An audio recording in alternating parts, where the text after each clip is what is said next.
everybody, welcome back to the show. I'm your good friend, Jana Kim. Let's get started with our first segment, which is going to be howdy. 자, 첫 번째 표현입니다. Don't give it another thought. Don't give it another thought. 자, 그냥 문자 그대로 여러분들 해석하시면은 주지 마, 또 다른 생각. 이 무슨 뜻일까요? Don't give it another thought. 어떤 상황이나 상태에 대해서 또 다른 생각을 하지 말아라 라는 말은 그냥 잊어버려라 라는 뜻이 되겠습니다. 그래서 don't give it another thought. 대화상에서 쓰인 걸 보니까 How can I ever repay you? 아유, 제가 어떻게 하면은 보답을 할까요? 어떤 도움을 받았을 때, 상대방으로부터 큰 도움을 받았을 때, 제가 어떻게 이걸 보답해야 될까요? 정말 감사합니다 라는 말을 곁들여서 할 수 있는 말이 바로 이런 말이 되겠는데요. 이랬을 때 don't give it another thought. 조금 유식하거나 조금 더 이렇게 교양 있어 보이는 표현이 아닌가 싶습니다. 그냥 잊어버려. 별거 아닌데요, 뭐. Don't mention it. 이렇게 표현하시면 되겠는데, 그냥 don't give it another thought. 새로운 표현이죠. 아마 처음 접하시는 부분도 여러분들 중에 아마 계시리라 생각되는데, 잊어버리세요. 또 다른 생각하지 마시고요. 그냥 잊어버리십시오. You are too kind. 정말 친절하십니다. 했더니, Thanks, 감사합니다. 라는 의미가 되겠는데, another thought 라는 이 단어 자체가 미안한 마음을 나타내는 것이죠. 그러니까, don't give it another thought. 또 다른 생각을 하지 말아라. 즉, 감사하면 됐지. 무슨 또 다른 생각이냐. 그러니까 미안한, 감사한 마음 플러스 죄송하고, 너무 감사하면 왜 죄송하다라는 느낌이 들잖아요. 어떡하지? 어떻게 내가 보답할 수 있을까? 정말 죄송하게도 그렇게까지 도와주셔서 너무 감사할 따름입니다. 이런 의미가 다 담겨져 있는 말이거든요. 근데 그랬을 때 그 또 다른 생각을 하지 말아라 라는 뜻은 그냥 감사만 하고 미안해 하거나 이런 생각은 하지 마십시오. 그만두세요. 잊어버리세요. 별것도 아닌데요. 라는 의미가 담겨져 있는 표현으로서 don't give it another thought. 발음하실 때 하나의 덩어리처럼 발음하시는 게 좋을 것 같아요. 따라해보세요. Don't give it another thought. Don't give it, give it 자체가 연결되고 give it another thought. 연결하시면 give it a, give it on, give it another, give it another. another에서도 여는 현상이 일어나요. on의 n과 모음이죠. 여는 현상이 일어나서 여기서도 another이라고 현상 another 이것보다는 another 이렇게 발음이 되는 게 훨씬 더 우리가 발음하기 편합니다. 그래서 don't give it another, give it another 이렇게 되죠. give it another thought. give it another. So don't give it another thought. 따라해보세요. 세 번만 repeat after me, please. Don't give it another thought. Don't give it another thought. Don't give it another thought. 괜찮아요. 잊어버리세요. 잊어버리십시오. 라는 답례의 표현이다. 자꾸 미안하게 생각할 필요 없습니다. 그냥 감사만 하십시오. 뭐 굳이 꼭 감사만 하세요. 라고 시키는 건 아니지만, 미안하게 생각할 거 없어요. 별거 아닌데 뭘. 그냥 잊어버리십시오. Don't give it another thought. 하시면 되겠고요. 그 다음 표현이죠. 감사합니다. 라는 그러한 말에 대해서 답례의 표현으로서 이렇게도 말할 수 있겠어요. How can I make it up to you? 자, make it up to somebody 굉장히 자주 등장하는 표현인데, 자, make it up to somebody 하게 되면 somebody에게 만회하다, 보충하다 라는 뜻이 되겠습니다. 뭔가 부탁을 들어줬었거나, 그리고 어떤 큰 그 어려움에도 불구하고 도움을 주었던 사람에게, 제가 어떻게 보상을 해야 될까요? 라고 할 수 있겠죠. 또는 잘못을 할 경우, 약속을 했는데 약속을 지키지 않았을 경우에, 그랬을 경우에도, 제가 어떻게 만회해야 될까요? 아이스크림 사드릴까요? 뭐 이렇게 만회하다라고 말하는 뜻의 표현이라는 거 기억하시면서 이런 말을 들었을 때 별 말씀을요. 그냥 잊어버리세요. 라는 식으로 걱정 마세요. 무슨 만회 됐어요. 됐어. 걱정 마십시오. 라는 개념으로 never mind 라는 표현이 사용이 됐어요. 그런데 이 never mind 라는 표현은요. 이런 의미로도 쓰입니다. 예를 들어서 제가 여러분한테 있잖아요, 여러분. 제가 아주 중요하고 재미나고 아주 여러분들이 깜짝 놀랄 만한 이야기를 해드릴게요. 이렇게 얘기를 했단 말이야. 그래 놓고는 never mind. 아니에요. 간들래요. 이렇게 얘기할 수가 있어요. 그러고는 수업을 다시 진행합니다. 이랬을 때 never mind 자체가 한참 무엇인가를 말하려고 의도적으로 하다가 아유 관둬. 아유 됐어. never mind. 아 됐어. 그만둬. 이런 식으로 얘기할 때 never mind라고 표현할 수 있겠고요. 여기서는 상대방이 지금 제가 어떻게 만회를 할 수 있을까요? 라고 했을 때 아유 됐어요 라는 식이에요. 지금 제가 설명드린 됐어요 라는 상황과 이때 상황과는 좀 틀리답니다. 어떤 의미로 쓰이는지 그것만 구분하셔서 여러분들이 정확하게 그 상황에 맞게끔 사용하시면 돼요. 무엇인가를 막 말하려고 하다가 never mind. 관두자. Let's talk about the other things. Let's talk about other stuff. 이렇게 넘어갈 때 쓸 수 있는 표현이에요. 아유 됐어요. Just pay for the damages.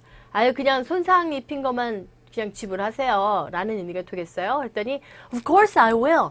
그럼요. 당연히 내야죠. And try not to break any more windows 라고 합니다.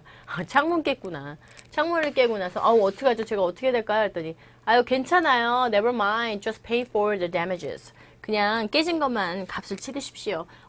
그리고 try not to break any more windows. 더 이상의 창문은 좀 깨지지 않으셨으면 좋겠어요. 라는 식의 표현이 되겠는데 이 never mind라는 표현 자체를 우리가 이미 지금 2강이죠. 1강에서 배웠듯이 이렇게 표현할 수 있어요.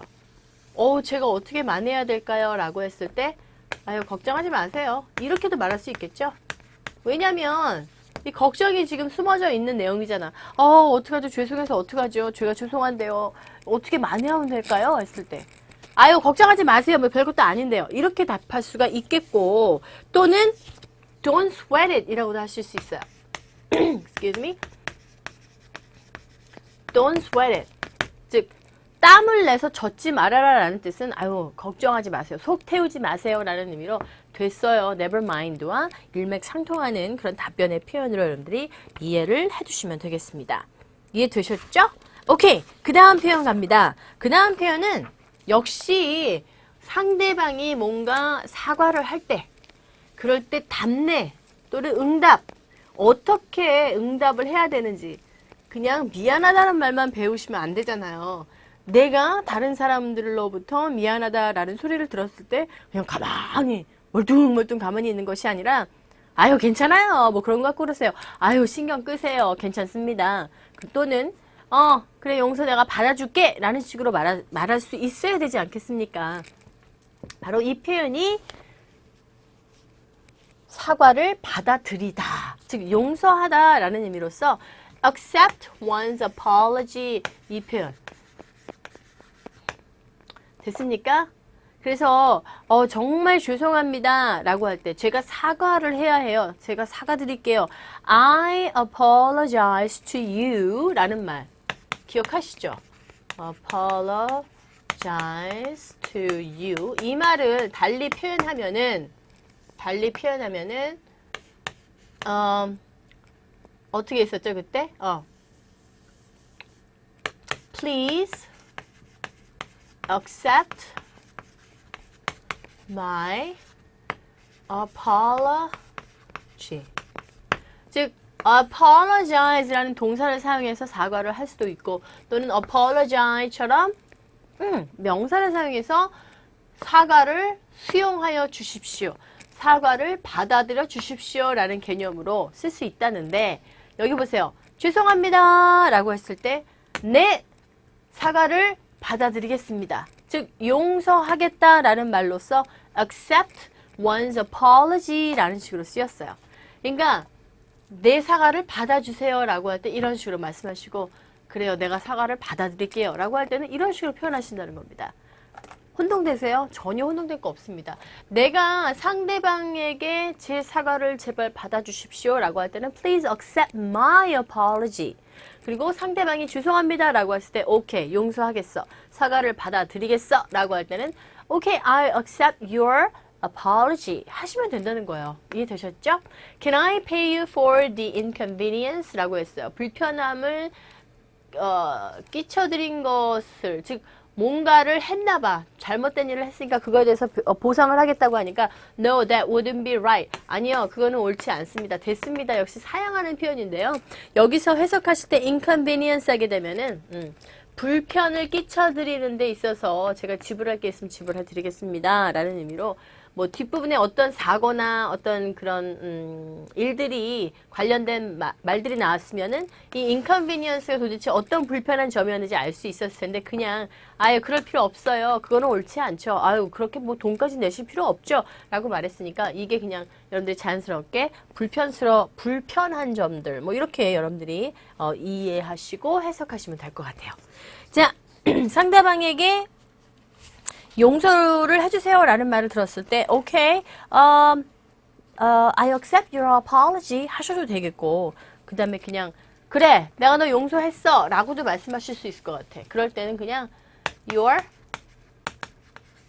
forgiven 이렇게 말씀하셔도 될 것 같아요. 왜냐면 forgive가 용서하는 거잖아. 근데 용서를 받아들이는 거야. 용서를 당하는 거야. 그렇기 때문에 비동사 플러스 PP 형태로 쓰여서 okay, you're forgiven. 용서해드릴게요. 용서합니다. 라는 의미로 용서됐어요. You're forgiven. 이라고도 말씀하셔도 똑같은 의미로 accept your apology와 똑같은 의미가 된다는 것을 여러분들이 기억해 주시면 되겠습니다. 네, 사과할 때 그리고 사과를 받아들일 때 쓰는 여러 가지 표현들을 함께 지금 익혀보셨는데요.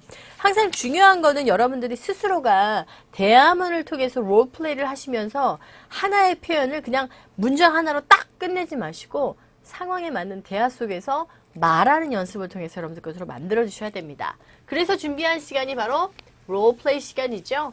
한국말로 되어 있는 부분을 여러분들이 직접 영어로 말씀하시고 영어는 진아가 말하겠습니다. 첫 번째부터 갑니다.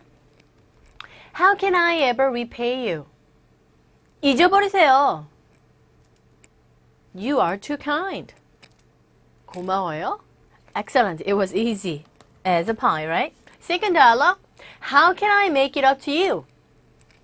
걱정 마시고 손해배상금만 내세요. 좀 어렵다. 이 부분 모르시면은 cheating 하세요. Of course I will. 그리고 이제 유리창은 더 이상 깨지 않도록 하십시오. 됐습니까? Alright, third dialogue. Sorry. 용서해드리죠. Accept, 수용하다, 받아들이다. 동사 사용하시면서 말씀하시면 되겠죠? Can I pay you for the inconvenience? 아니요, 그럴 것까지는 없어요. 여기까지예요. 되셨죠? 네! 이렇게 해서 이번 시간에 우리가 사과를 할 때, 또 사과를 받아들일 때, 사과를 했다, you're forgiven 이런 식의 다양한 표현들 배우셨는데요. 사과할 일을 만들지 않는 게 좋을 것이고 사과할 일을 만들었다면 이렇게 당연히 상대방에게 이해를 구하고 양해를 하셔서 이렇게 사과하시고 용서받는 그런 표현들 사용하시면서 영어 표현도 여러분들 것으로 만들어 주시기 바랍니다. 자, 그럼 잠시 후에 문법 시간에서 뵐게요. See you in a bit. Alright, welcome back to Grammar Points. 자, 이번 시간, 지난 시간에 1강에서 이어져서 조동사 관련해서 알아볼 텐데요. may와 might입니다. may 하게 되면은 뭐뭐일지도 모른다라는 추측을 나타내는 그런 조동사이기도 하고, 뭐뭐 해도 좋다라는 허락의 의미를 나타내기도 하고, 때로는 관용적으로 쓰여서 기원을 나타낼 때 쓸 수도 있다. 또 뭐 기도를 할 때도 쓸 수가 있고요. 자, 어떤 의미로 쓰였는지 문장 직접 보면서 확인하는 게 더 확실하겠죠? He may no longer park his car on the street as they are repaving the road. 길을 다시 repave는 이제 땅을 뭔가를 입히는 거죠. 도로를 다시 재작업하기 때문에 그 사람은 더 이상 그 사람의 차를 거리에 주차할 수 없습니다. 라는 의미로 허가를 나타내는데 여기서는 불허가죠. 더 이상 못마지 않는다. No longer이 쓰였기 때문에 May you have a great weekend. 이건 이제 기원하는 거야. 즐거운 주말을 보내십시오. 그리고 return to work on Monday very refreshed. 아주 신선하고 아주 좀 이렇게 뭐랄까요. 가뿐한 뭔가 마음가짐으로 월요일에 돌아오십시오. 라는 의미가 되겠습니다. 이때 may는 뭐뭐 하기를 기원합니다. 바랍니다. 라는 그런 의미로 쓰였고 세 번째, you might as well think about your decision before going directly to the boss. 상사한테 직접 가기 전에 네 결정에 대해서 좀 생각을 하는 것이 좋겠어 라는 의미가 되겠는데 여기 교재 보세요. 관용적인 용법으로서 might as well 이런 식으로 표현이 쓰이고 있는데요. might는 이제 과거 조동사고 may as well 하게 되면 뭐뭐 하는 게 좋겠다 라는 의미로 쓰이는 표현으로서 뭐뭐 하는 게 좋겠습니다 라는 뜻이 되겠습니다. 즉 사장님께 바로 가기 전에 보스에게 먼저 직접적으로 directly 직접 가기 전에 한번 당신의 결정에 대해서 생각해 보는 게 좋겠네요 라는 식의 어떤 충고의 그런 의미로서 쓸 수 있는 표현이라는 거 알 수 있겠고요. 현재 시제의 might를 can이 could를 사용했던 것처럼 이렇게 may 대신에 might를 현재 시제에 사용하면은 좀 더 이렇게 완곡한 의사를 전달할 때 쓰일 수 있다는 거 여러분들이 이해해 주시고 교재 그 58페이지를 보시면 박스 안에 관용적인 표현 몇 가지 나와 있죠. may as well, 뭐뭐 하는 게 좋겠다. may as well, A as B 하게 되면 B 하는 것보다는 A 하는 게 더 좋겠다 라는 의미가 되겠고 may well 하게 되면은 뭐뭐 하는 것도 당연하다 라는 식으로 쓰임을 알아두시면 되겠습니다. 아셨죠? 좋아요. 그 다음엔 넘어가서 이번에는 이것 볼까요? have to와 must입니다. have to는 뭐 여러분들 너무나 잘 아시는 것처럼 한 단어로 고치면 must죠. 뭐뭐 해야만 한다라는 의무를 나타냅니다. must도 마찬가지고. 근데 예전에 제가 언급했던 것처럼 should도 역시 얘처럼 뭐뭐 해야만 한다는데 얘가 가장 강도가 좀 뭐라 그럴까? must가 가장 강도가 세고요. have to, should 차원이에요. 그래서 보통 should라는 조동사는 상대방에게 조언을 할 때 자주 쓰이는 그런 조동사다라고 익혀두시라고 말씀드렸는데 이 have to가 현재일 때 뭐뭐 의무를 나타내서 뭐뭐 해야만 한다인데 이게 이제 과거형으로 쓰일 때는 어떻게 될까요? had to가 되죠. 그죠? 그래서 must는 musted가 아니에요. had to라는 과거 형태를 여러분들이 사용하셔서 의무를 나타내므로 뭐뭐 해야만 한다, 뭐뭐를 해야만 했었다 라는 식으로 표현하시면 되겠고 이것에 이제 미래에 뭐뭐를 해야 할 것이다 라고 할 때는 will have to지 will must do 라는 식으로 표현하시지 말고 will have to 이렇게 표현을 하시는 게 더 자연스럽습니다 라고 나타낼 수 있겠고요. 이 must라는 친구는 이제 한꺼번에 다 have to와 must와 연결해서 지금 말씀을 드리는데 추측을 나타낼 수도 있죠. 뭐뭐임에 틀림이 없다라는 식으로 강한 추측을 나타낼 때 must라는 식으로 표현을 하게 되는데 이제 그때는 그냥 달랑 must만 쓰는 게 아니라 must have 과거 분사 형태예요. 뭐뭐임에 틀림없다 라는 식으로 사용이 된다는 거 이렇게 정리를 해두시면 되겠습니다. 자 그러면 예문을 직접 보세요. I'll have to make a few calls. 전화를 몇 군데 해야만 해. And see if there are any special training courses to take. 특별한 훈련 강의를 택할 수 있는지를 알아봐야 되겠어. have to 뭐뭐 해야만 한다. 앞에 미래 시제 동사 나타내는 조동사 will과 함께 쓰여서 will have to 뭐뭐 해야 할 것이다. 나는 뭐뭐 해야만 할 것이다. make a few calls. 전화를 해야만 할 것이다. 이거죠? 두 번째, I must be getting old. 나 늙는 게 틀림이 없어. 나이 들어가는 게 틀림이 없나 봐. must be getting old에서 뭐뭐임에 틀림이 없다. forgetting all the important things. 중요한 모든 것들을 자꾸 잊어버린대. 그런데 그것은 that I had planned to do. 하려고 계획했던 것을 자꾸 잊어버린다. 뭐뭐임에 틀림없다 must 추측을 나타내고 있고요. 세 번째, you must not work so hard or you'll end up sick in bed very soon. 이라서 너무 그렇게 힘들게 일하지 말라는 거죠. 일하면 안 된다는 거예요. 하지 마. 즉 뭐뭐 해야 한다라는 말의 부정입니다. 그래서 뭐뭐 하지 말아야 돼. 그렇게 너무 힘들게 일하지 말아야 돼. 안 그러면 you'll end up ing 명사 구도는 명사가 나와야 되는데 end up sick in bed very soon. 곧 아플 거야 라는 식으로 쓰인 형태가 되겠습니다. 자, 이렇게 해서 두 가지 우리가 지금 함께 알아봤는데요. 세 번째는 뭐냐면 shall, should예요. 앞서서 should에 관해서 여러분들에게 잠깐 설명을 드렸지만 이 shall과 should는 하나씩 보죠. shall, 의무를 나타내는 조동사 should와 shall인데 요즘은 shall을 잘 사용을 하지 않습니다. 왜냐면 지금 지나킨과 함께 그린 애플 잉글리시 교재를 사용하면서도 shall이라는 단어가 그렇게 많이 등장하지 않았거든요. Those people, 어떤 사람들 who decide to go on strike, 데모를, strike은 뭐예요? 이제 막 항의하는 거죠. 막 데모하는 거, demonstration과 똑같은 거죠. Go on strike shall be punished later with heavy workloads라고 했습니다. 뭐뭐일 것입니다. should be와 비슷한데 shall be가 사용이 돼서 뭐뭐일 것이다. 뭐뭐임에도 불구하고 주로 뭐뭐 해야 한다 라는 식으로 쓸 때 should를 사용하게 되는데 이 shall 자체는 어떤 법적, 보세요. 교재 59페이지 봅니다. 저도 지금 같이 보고 있거든요. 법률 조항이나 명령문에서 또는 단순 미래를 나타낸다고 합니다. 그런데 현대 영어는 잘 안 써요. 잘 안 씁니다. should be punished 이런 식으로 사용이 된다는 거죠. 과도한, 무거운 업무량인데 무거운 게 아니라 여기서는 뭔가 그 일 자체가 많은, 그래서 정도로서 많은, 과도한 업무로 punished, 고생을 할 것이다 라는 의미가 되겠어요. 우리말이 생각이 안 나서 제가 아까 데모 했는데 파업이죠. 그 영어는 파업을 하게 됩니다. 파업하기로 결심한 사람들에게는 나중에 고된 업무로 고생을 하게 될 것이다 라는 의미예요. 두 번째, you should talk less on the telephone. 전화로 조금 덜 얘기를 해야만 해. And concentrate more on your work. 당신 일에 조금 더 집중을 해야 될 것 같아. should, 조언의 말로서 뭐뭐 해야 한다 라는 뜻으로 쓰였어요. have to나 must보다는 강도가 좀 약해요. have to나 must는 강제적인 그런 의미가 조금 강하죠. 그런데 반면에 should는 뭐뭐 해야만 한다라는 뜻이긴 하지만 강제적이지 강압적이지 않고 조언 쪽이다라고 이해하시면 됩니다.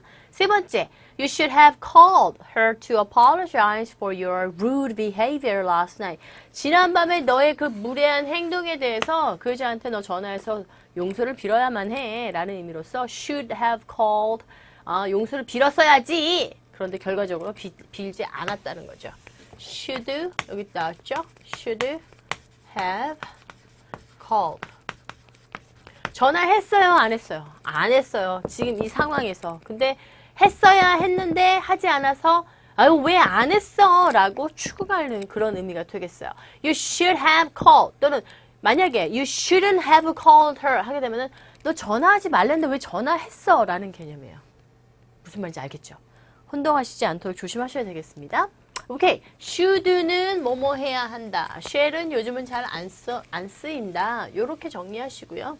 그 다음 마지막 need와 dare이 나와 있습니다.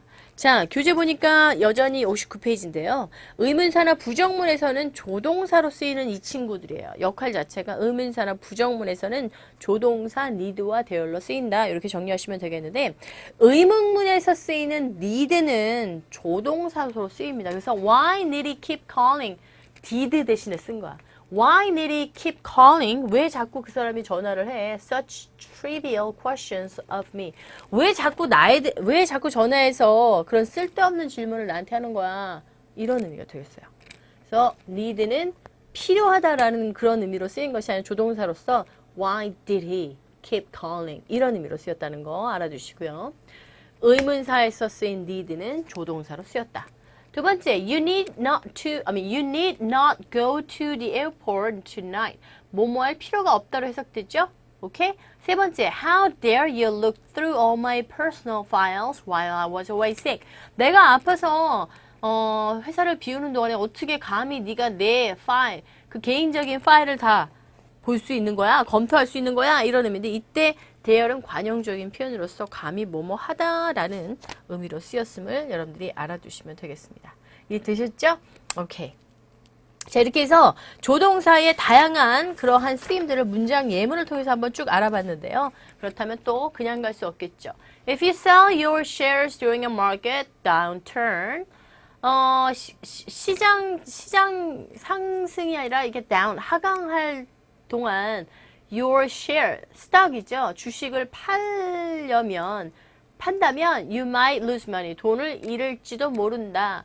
굉장히 이제 뭐예요? 단호하게 뭐뭐일지도 모른다라는 것이 되겠어요. 그런 의미로 쓰인 조동사고. But if you have the composure to ride out the market's ups and downs, you may earn a profit. 그러니까 그 주식값이 올라갔다 내려갔다 이거를 제대로 잘 읽을 줄 그런 능력이 있다면 you may 뭐뭐일지도 모른다. 자, 이거 뭐예요? 뭐뭐일지도 모른다는 추측을 나타내는 조동사로 쓰였음을 알 수 있겠습니다. 이렇게 해서 정리하면 되겠어요. 여기서 하나 알아둘 게 있다면은 이 downturn, market downturn이 제가 아까 올라가고 내려가고 이렇게 얘기했는데 경제 침체? 이렇게 의미를 좀 알아주시면 되겠고요. 그 다음에 markets ups and downs가 여기 있죠. markets ups 이런 건 좀 꼭 알아두세요. 시장의 그 기복이 올라갔다 내려갔다 이거 기복이라고 그러죠. 그 기복을 뜻하고 composure이라는 단어 자체는 어떤 평정, 침착 이거죠. 그래서 제가 지금 이거 해석할 때 but if you have the composure to ride out the market's ups and downs 그러니까 그 시장의 그 기복에 대해서 당신이 만약에 주가가 다시 오를 때까지 기다릴 수 있다면 평정을 찾고 기다릴 수 있다면은 그러면 you may earn a profit 해서 이익을 얻을지도 모른다라는 추측의 의미의 조동사가 쓰였음을 알아두시면 되겠습니다. 여기까지예요. 자, 저는 다음 강좌에서 여러분들 찾아오도록 하겠습니다. See ya!